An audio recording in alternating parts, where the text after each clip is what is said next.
is the Professor, Dave McCallum. Basically, I was just trying to build the ultimate outboard.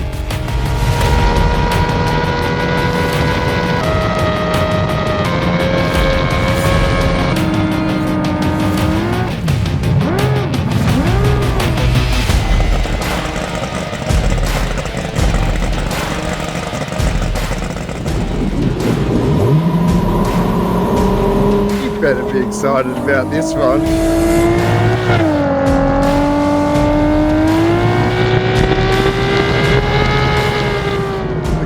In the distance, perfect timing. What's going on, Boats and Hood fans? No, we're not in the bang bus. If you recognise this face, you'd want to get excited. A lot of yous ask a lot about what this bloke has and what it's all about, and you're just about to see. If you can't work out whose head this is, you've been sleeping under a rock. This is the Professor, Dave McCallum. He's kindly offered to take us for a ride in this 20-foot lab weapon of a boat. I'll get Dave to give us a rundown on the engine. The 2.5 Sportmaster with a 162. The midsection is a Jenkins Taylor mid 16-inch, which are a custom that's take the Merc bottom with the OMC power head. And then I've adapted that to a drag Merc factory 15-inch drag clamp, because that's really the strongest bracket you can get. Custom parts are the solid rear bottom mount. We've got a solid swivel tube, custom, just bored a hole for the shift shaft, and then a custom top yoke, all 60-61 billet alloy with a solid 60-61 top mount. So it's all solid. And then we put it on a Merc cowl, because I thought the Alien cowl, basically I was just trying to build the ultimate outboard. And I like the look of the Merc Alien cowl. I think it's a better looking cowl than the E-Tech. I know the IMC guys hate me for it. So to do that, we just had a stainless steel base plate cut on the IMC's pattern, and then it's the Merc pan outer pattern. So I had that mate actually go on Canada cut those for me, and that allowed me then to fit the Merc Alien cowl, which just squeezes over the block by a couple of mil each side. I've actually got 4 engines, but this is my 3-litre engines. The only thing that's OMC is the block crank and rods. We run the big rods. Leaves the pistons, custom, head slider, billet end cap, flywheel. That's all Gordon Montague from Monty Racing. Brendan Powell from Powell's Performance actually makes all that stuff for him. So he was sort of the guy that did all the componentry stuff. Monty actually ported these 3 litres for me with Sam. So they got Sam Jenkins sleeves. And basically what we did is we got a Mercury S3000 sleeve port design, and we made it custom sleeves copied onto an OMC size sleeve. So basically we've got a 3-litre S3000 on an OMC block. And the reason we go for the OMC block is, for those that don't know, they have like an exhaust headers inside the block, and that's where all the power comes from compared to a Merc. So we don't have a tuner here, all that's in the actual block itself. And that's what really, these things are 100 foot-pounds more torque than a Merc. You know, if you want to win, if you want to have the fastest deal, this is the fastest package I could get. And what sort of horsepower and RPMs are we seeing out of this bad boy? Look, I haven't actually had this on a dyno. I have bought a dyno, I just haven't set it up. Sam ran the same engine on his drag boat in Florida, and his old 3.3, which had Dave Bush sleeves, dynoed through the prop shaft 425. And this 3-litre was like 3/10 faster. Same boat, same prop, same everything. So I know we're talking around the 450 power head. The 3.3s, I think another 30 or 40 on top of that. I have run it with the 3.3 on it, and it was a big step up in power. So, and RPMs? They're peaking at about 8,200. Yep. So we're turning them, but they're forged pistons, O-ringed heads, so no gaskets. We tried to like eliminate all the issues. No stator obviously, because we're running Link EFI, which is like New Zealand Motec, which is inside the boat, with WM ignition, there's modules in the boat, so that all just runs off the crank trigger up there. So that's why all that looks not very complicated, bar the 6 coils on the back and the alternator to charge. You know, so it's a pretty simple, once you get your head around the EFI and the crank trigger arrangement, it's a pretty simple deal. I put the Merc of 300XI on the pulley on the belt just to stop it throwing it through the belt a couple of times. So we had to make, billet brackets. There's a lot of little custom things we had to sort of sort out, to get it perfect, to get it reliable. There's no point having all the power if it's not staying together.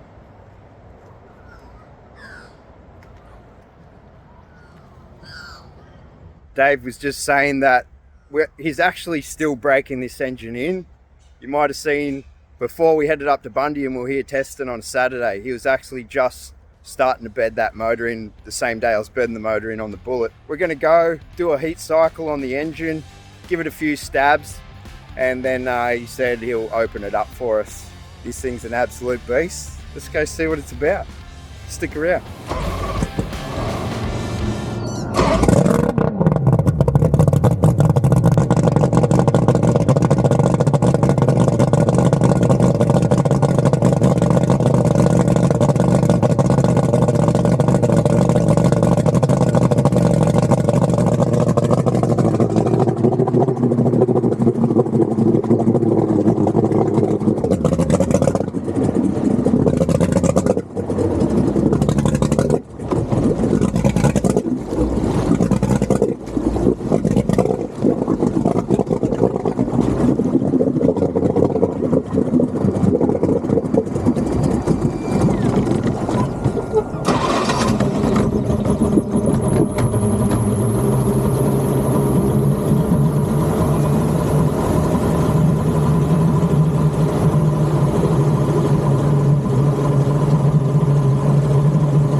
pulling out for some fine adjustments. Gonna adjust that TPS sensor. It's just not calibrating right. Dave reckons he wants to give me the full experience.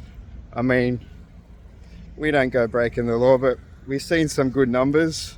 Almost lost the camera there on a couple of those boys, so hopefully those shots turn out pretty good. And yeah, had a close call with the bank with the tree on the back of my head, because Dave actually has steering stop locks for if something did go worse. You just don't get that full turning effect. It will stop the boat and it won't be so aggressive. So just miscalculated a little bit of a corner there. I thought the power steering failed, but no, he just misjudged the turning around there for a second. That's not my good prop. That's just my signature ET26 copy. Yep.